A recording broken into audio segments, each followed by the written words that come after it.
ఈ దేశంలో ఏ ప్రాంతాల్లో వెళ్తారో వెళ్ళరండి, ఏ సన్యాసం అడుగుతారో అడిగిరండి, కనుక సమాధానం కావాలి.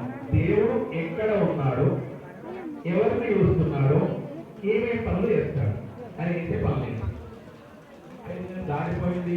6 నెలలు రాబోతుందని అందులో ఒక ముఖ్యమైన పండితుడు ఆ ప్రశ్న ముఖ్యంగా ఆయన చెప్పవలసింది. మిగతా మనుషులందరికన్నా కూడా ఆ పండితుల పైన ఎక్కువ దృష్టి రాజుగారు. బుర్ర బద్దలు కొట్టుకుంటున్నాడు, కూర్చొని ఎప్పుడు ఏడుస్తూనే ఉన్నాడు. అయ్యో రాజు ఏమడుగుతాడు, మరి ఆ రాజుకి ఏం చెప్పాలని చెప్పి ఏడుస్తూ ఉంటే మరి చెప్పకుండా భార్య కూడా చెప్పకుండా కొండల దగ్గర వెళ్ళండి. అక్కడ ఒక గోపమాలుడు ఈ పండితుల్ని వచ్చాడు.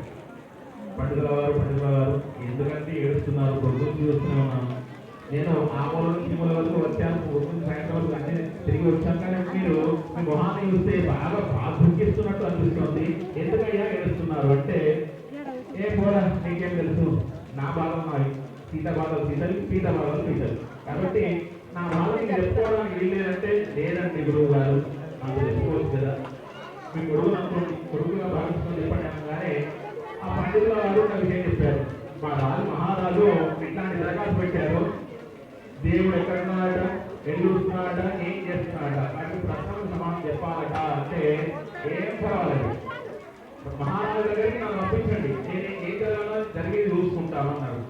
పిచ్చివాళ్ళగా ఉన్నవాడా, గొల్లపిల్లవాడా, గోపమాలుడా, నీకేం తెలుసురా, నాకు తెలిసినంత కూడా తెలియదు కదా, నువ్వేం చెప్తావు రాజు దగ్గరికి అని చెప్పి అలాగే ఇచ్చారు. గురువు గారు నా మాటపై నమ్మకం ఉంచండి నేర్పించారు. సరే, రాజు పండితులు నేర్పించిన అబ్బాయి కాబట్టి తనకు గౌరవం ఇవ్వాలి, విలువ ఇవ్వాలి. అంటే రాజా నేను ఒక చిన్న పని చెప్తాను, ఆ పని చేయండి, ఆ పని చేశాక సమాధానం చెప్తాను. పాలు తెప్పించాడు. రాజునే తిరిగి ప్రశ్న వేశాడు, రాజా ఈ పాలలో వెన్న చూపించండి అన్నాడు. రాజు విగ్రహం వేశాడు, ఉత్తరపోయాడు, పాలల్లో వెన్నకాయ ఇస్తాము చూపించలేదు కదా, బాగా మరగబెట్టిన తర్వాత మీద మిగడ వచ్చిన తర్వాత ఆ మిగడను మనం కాగిస్తే మరిగిస్తే అప్పుడు ఆ వెన్న నుంచి వస్తుంది. విభేదించి చూడలేము, మనలోనే ఉన్నాడు చక్కటి సమాధానం. సరే, రాజా దీపాన్ని తెప్పించు అన్నాడు. రెండవ ప్రశ్న ఏంటి, దీపం ఎట్లా అయితే అన్ని వైపులా చూస్తూ ఉందో, దేవుడికి ఒకరి పైన ప్రత్యేకమైన దృష్టి లేదు, అందరి పైన సమదృష్టి ఉంది అని చెప్పారు. దానికి దారుణంగా ఒప్పుకున్నారు. మూడవ ప్రశ్న ఏంటి, దేవుడు ఏమేమి పనులు చేస్తుంటారు అని చెప్పారు కదా. ఇప్పుడు మీరు మహారాజు, మీరు నా కాళ్ళ దగ్గర ఉన్నారు, కింద కూర్చున్నారు, నేను గోపకాలుని గోరుని కాసుకునేవాడిని, నేను సింహాసనం మీద కూర్చున్నాను కదా, దేవుడు ఇట్లా ఏం చేశాడు అని చెప్పి. అంటే దేవుడు ఎప్పుడూ కూడా ఒక స్థానం నుంచి వాళ్ళ బుద్ధివంతం అయితే ఇంకో స్థానానికి మారుస్తాడు, ఉన్నత స్థానం నుంచి అధో స్థానాన్ని తీసుకొచ్చి మనకి బుద్ధి చెప్పి వాళ్ళ ఉన్నత స్థానాన్ని తీసుకొస్తాడు. కాబట్టి దేవుడు మీరు ఏదైతే 3 పనులు చెప్పారో, 3 విషయాలు చెప్పారో దానికి సమాధానం లభించినట్టే అంటే ఓ తప్పకుండా లభించిందని చెప్పి ఆ యొక్క గొప్ప దేవుడు ఇక్కడ అనుకోవడం మన మూర్ఖత్వం. దేవుడు మనలోనే ఉన్నాడు కాబట్టి నేను మనసు ఇక్కడే వచ్చి పని విధాలుగా వెళ్ళకుండా భగవంతుడి కళ్యాణాన్ని వీక్షిస్తూ ఉంటాను.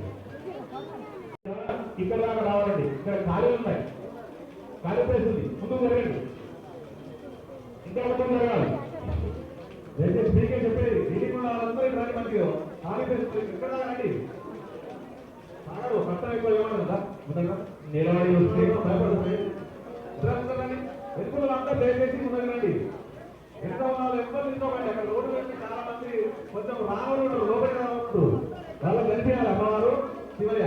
కాబట్టి ఇంకా ఎవరు కూడా ఉండకండి. దయచేసి ఈ సంవత్సరం ఇక్కడ లాస్ట్ కళ్యాణం అత్యంత వైభవోపేతంగా మళ్ళా కళ్యాణం 3000 మంది ఒక్కసారి ఉంటుందంటే మనకు అమ్మవారు తయారు చేసుకున్నది. భగవంతుడి మీద భక్తి రావాలంటే భజన అనేది చాలా ముఖ్యమైనది. అది అందరూ ఒప్పుకుంటారా? అందరూ ఒప్పుకోరు.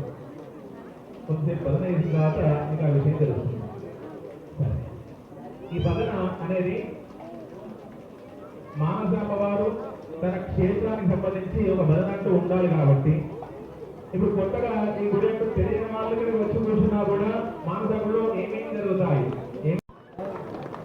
నమ శివాయ శివాయ నమః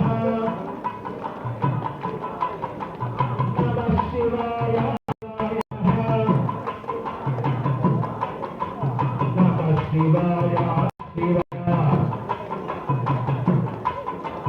నమః శివాయ నమః శివాయ. ఏదైతే నమః శివాయ అని చెప్తున్నారో మీరు నమః శివాయ అనాలి. నేను ఆ యొక్క పదాన్ని ఎక్కుంటాను. పక్కన పదాలు నేను చెప్తాను, మీరు నమః శివాయ అని చెప్పనాలి.